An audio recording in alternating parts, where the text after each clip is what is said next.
Replacing the well, right now replacing the driver's side valve cover. I've already cleaned off as much as I could with simple green, just to keep the area clean to work around with. So the first thing I did was obviously just let the drill cool down a little bit to where it's not hot enough. No brainer. Next thing is just unplugging all the plugs and connectors here, and then just got to be careful in that you're not pulling on the wire, and then you're grasping the or pushing down the release tab. You can use a small flat blade to kind of push apart the locking tab, and then kind of pop the connector up while you kind of wiggle it off so you don't break anything right now. I've already removed the ground strap right there, and then place the bolt back on so that way I don't lose it or remember where it goes. And then I've already pulled off the 10 millimeter bolts holding the doohickey there for the spark plug. Alright, pulling number 3 plug out. This is in the way. I'll have to get a flat bait right there to get this harness clip out of the way. So, alright.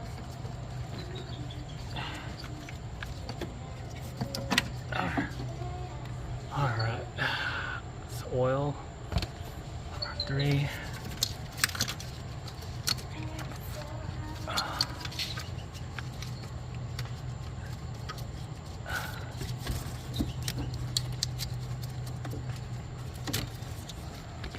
Driver's side valve cover vent.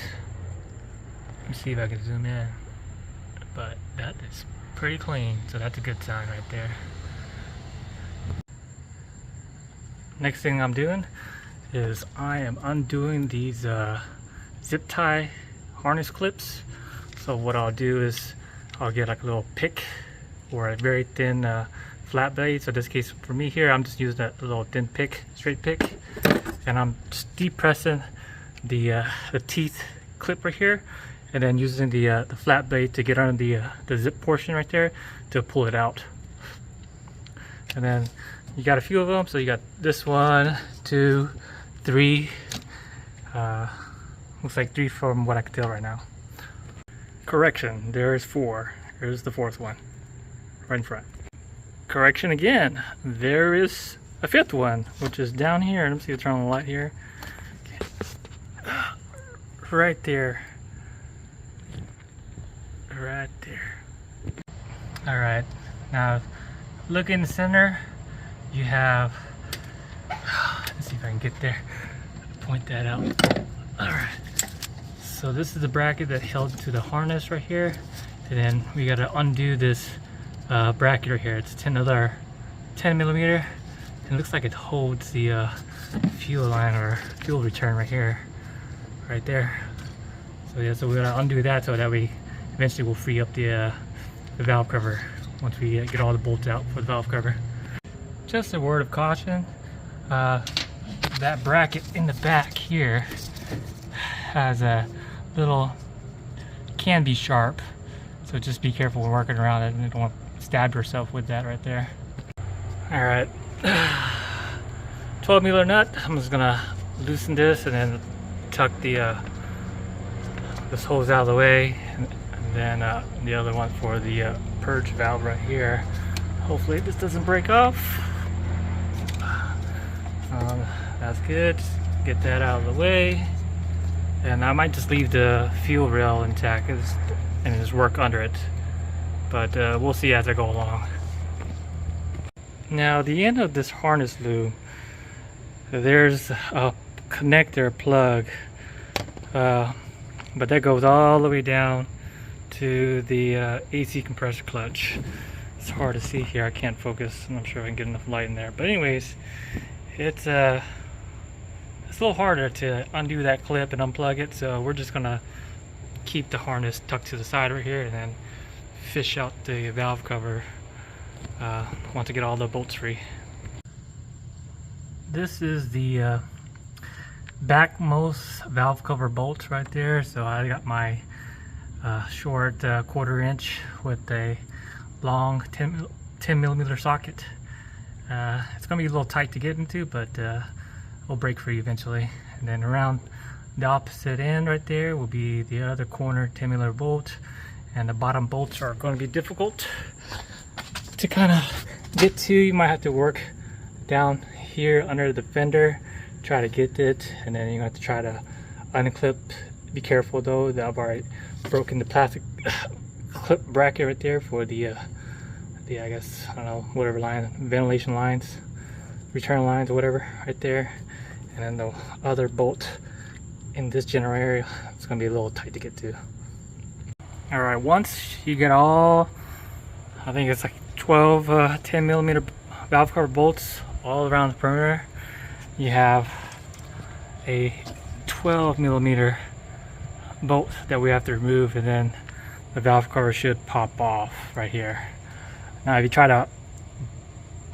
to remove the valve cover and forget about this 12 millimeter bolt, it's a possibility you can bend or break the valve, or where it doesn't seat flush. It may cause more leaking issues. That I don't know, it's a possibility. Alright, let's pry up on the valve cover. So I'm going to use this tab right here. Let's go under and use the bolt head as a leverage right here. Oh, that was a lot easier than I thought. Now just kind of give it a wiggle, and then I'm gonna pull this off here. I'm working with one hand with the camera here. So I did have to move the fuel hose or fuel line right here, the fuel feed to the fuel rail.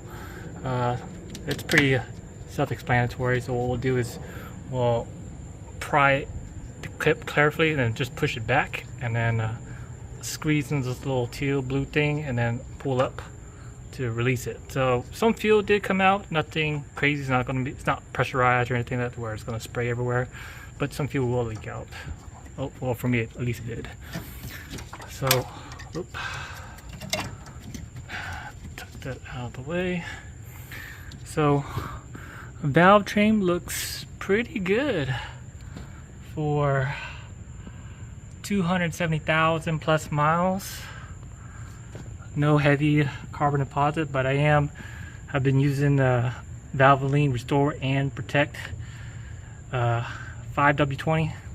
So for the past 3 oil changes. So I'm going to do an oil change after I finish the the passenger side. So yeah.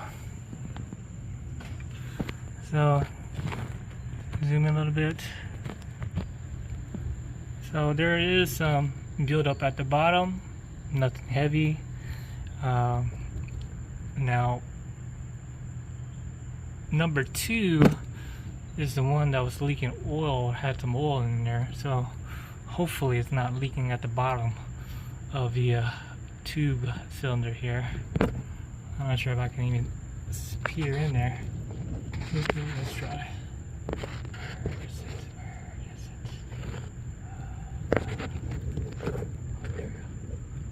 Oh, there we go. Yeah.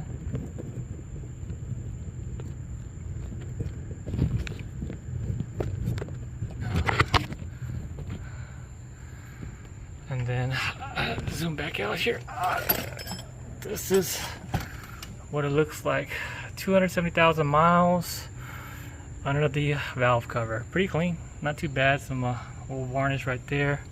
Again, I think the Restore and Protect should kind of clean it up some more. Here's the oil flow right here. So you got little holes here that squirt oil onto the cam lobes rocker assembly here, just to keep it nice and lubed up. Yeah, and then I'll replace all these old rings right here. Still got these 2 that we'll probably replace too as well, along with the figure 8 ones and the other O-rings right here. So this is the valve cover gasket. So over time, what will happen is these rubber or rubberish valve cover gaskets dry up and get somewhat brittle and shrink. Now, it's just not all the sides, it's the main side being the lower section of the valve cover, the most lowest to the ground and also closest to the exhaust manifold or headers or whatever you want to call them. So they are exposed to a lot of heat and eventually will just dry up and get brittle over time. So they are kind of stiff, so you really have to kind of bend them 90 degrees to have it break like that. But other than that, I mean, typically they see, here's the top. See how it's not breaking, but it is cracking. So now this side wasn't leaking as bad as the passenger side, so I know the passenger side I was leaking to the spark plug tubes. I don't know, probably all of them or something like that, but I'll have to check again. It's been a while. One thing to point out too is whenever you're removing the valve cover, you want to be careful about pulling or wiggling it up and down, left and right, depending on when the valve cover was assembled. So they apply some sealant right here, right where the timing cover meets up with the cylinder head right there, just to prevent it from leaking. Now, depending on how much they put on, it's possible that you could have a goop on the inside end right there. Now, if you like move the valve cover, trying to wiggle it free, trying to get it loose, it's possible you can knock that little piece into the engine bay. Now, whether or not it can cause damage, I don't know. It's a crapshoot, so just be careful. That's all. Now, if you look at the bottom end, you're on the opposite end. I don't know if I can zoom in enough to see right there. Let's try to zoom in here.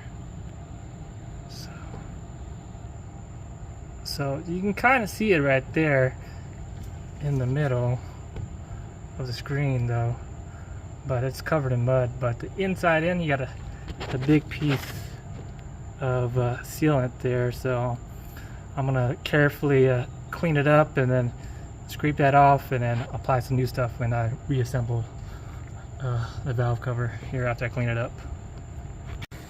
Minor correction to the last part of the video about removing the valve cover, how to remove the valve cover. So I'm just now seeing this. It's first time doing valve covers. There are alignment dowels or pins. You got one right here at the very top, and then you also have another one in the back corner, bottom corner over there. Zoom in for you. Let's see if I can focus. And there it is, right there in the back corner, near the back corner of the head, right there. So yeah, so what are you gonna do? Just pull it up and then kind of shimmy it over towards the front, up, out of the way. And yeah, just be careful about the little goops of RTV or sealant right here at the timing cover. A tip with removing these O-rings is that you want to get a nice pick and then work your way from the middle to grab the O-ring and lift up.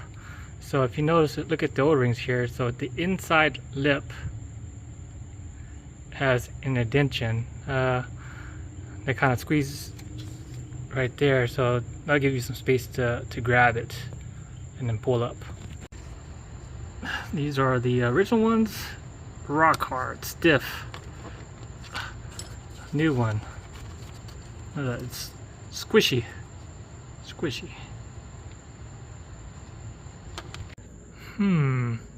So I ran into a little predicament. I don't think I got these O-rings, or if these are even O-rings. So I'm gonna go take a look at the parts diagram and see if these are something I have to replace. I'm assuming so, because I don't have them. The kit doesn't have them. They don't look like it. Again, this is the Pro kit. Now I've already the other ones I got from Toyota, the figure 8s and the circle ones right here. So I shall return and figure out. Another observation. So this, I'm assuming, is supposed to be a press fit, but it's not. So this could possibly contribute to some valve train noise, just possibly. So yeah, I think that's it. But this is pressed in right there, so that's not going in there. I'm not gonna try and pry that off and screw it up. But yeah, so in the meantime, I'll go ahead and pull these out, pop those in, and then go online to research. Alright, so ran into a problem here. I thought I got all the parts from the parts counter guy, but I am missing 2 ribbed O-rings right here. So this is the original one here, but I'm missing the new ones here. So these are the ones you can kind of see right there, the indentions or knobbies on the outside and inside of the O-ring. They sit right there, oh, one on each side right there. So I'm missing these right here. So the figure 8s here, they're ribbed too as well, same design but figure 8s. And then I guess for the oil controls, these 2 right here are these small ones in here.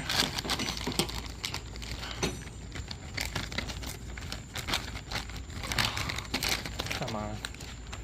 Sorry guys. So yeah, so you can kind of see here. So just standard O-ring, square face. So I'm thinking these are for those right there. So let me see if I can turn on the light. But anyhow, battery's about to die. But these look thicker. But I'm wondering, is it because once they squish down, they compress? I'm kind of wondering here. More fun fact: the ignition coils, the bolt securing ignition coils, are the same size as the valve covers. Alright, next up, I've already bent these tabs up already, just to get them kind of clear out of the spark plug tube seals. So these are just to prevent the tube seals from accidentally falling back down on the tube seals and into the head. It's not going to fall out into the head, but just as an extra precaution from the factory. I plan on knocking these out, so I'll flip it over and then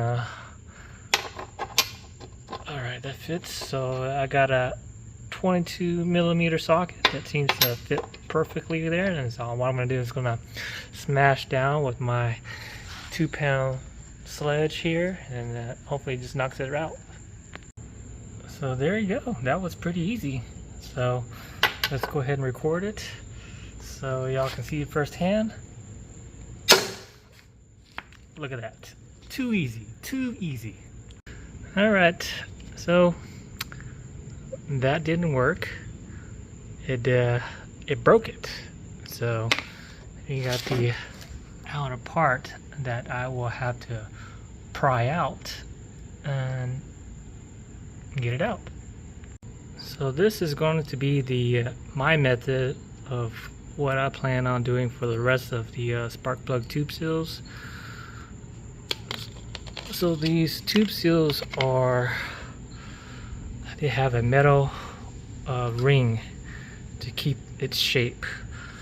So what I'm gonna do is, what I did was I used a little small flat blade to push against the metal right there, so that way we want to try to avoid the edges right here, so that way we don't mar the surface, scratch it, so it could damage the seal possibly when reinserting the new ones.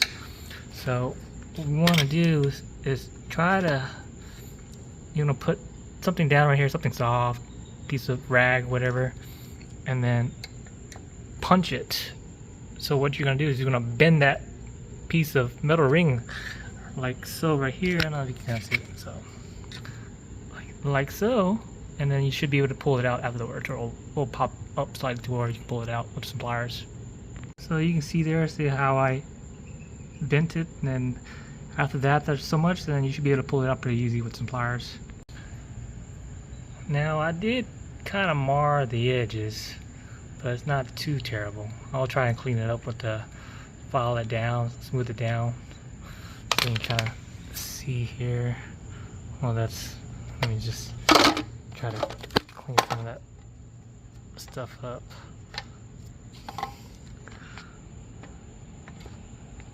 So yeah, more so on the outer edges, not terrible. Day 2 of driver's side valve cover replacement. So I find out that I got the O-rings, the correct O-rings from the dealership, and then bought 8 new spark plug tube seals. So OE right here, aftermarket. So I installed these incorrectly, and so that's why I bought new ones right there. So I had installed them like this, which is the wrong way, and then I only found out when I tried to reinstall the valve cover last night, and then it wouldn't sit because this was not lining up correctly. So this is the correct orientation, so that way when you push down on the tubes, the spark plug tubes, it slides right in because it funnels in right here. So yeah, made a quick trip to O'Reilly's, picked up some more ultra gray here. So this is for the timing cover, and then the also got a 32mm socket which fits this just almost perfect right here. So I'll be using this to drive it in. The seal drivers that they had did not fit, or did not have the right size. So I'll get these in, and hopefully I can get this installed today and let it sit overnight, and then run it, and then I'll work on the passenger side later this week. Alright, driver's side valve cover seals are installed. Now I'm gonna install it now on the truck.